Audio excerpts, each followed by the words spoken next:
This video will help you if you are replacing the spark plug in Mercedes GLS600 Maybach. The engine is M177 V-8. So the condition is first start the engine for operating temperature, after the switch off the engine and then disconnect the battery negative terminal. Then you have to disconnect the ME control unit, and these are the, you can see the wiring you have to disconnect, and vacuum line also, and then you will get the access to remove the ignition coil.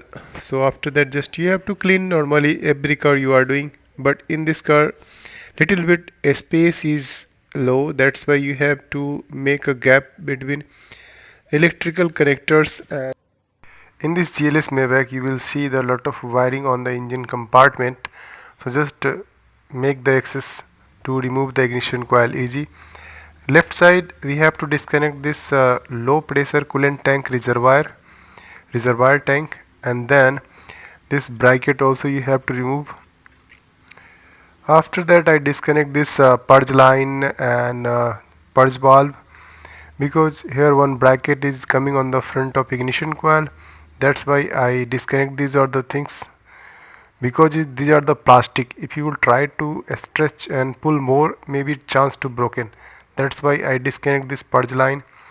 And here are the screws, easiest steps you can try to remove this ignition coil.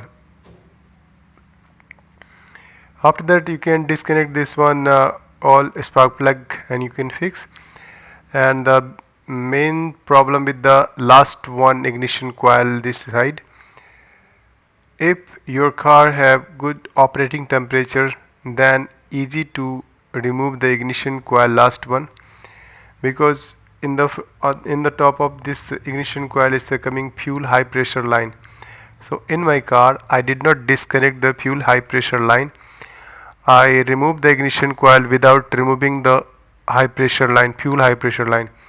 So you can try according to your experience, you can remove, but if you don't have experience, don't remove this one without, because this one need experience without removing the fuel pipeline, otherwise it's a chance to break the ignition coil.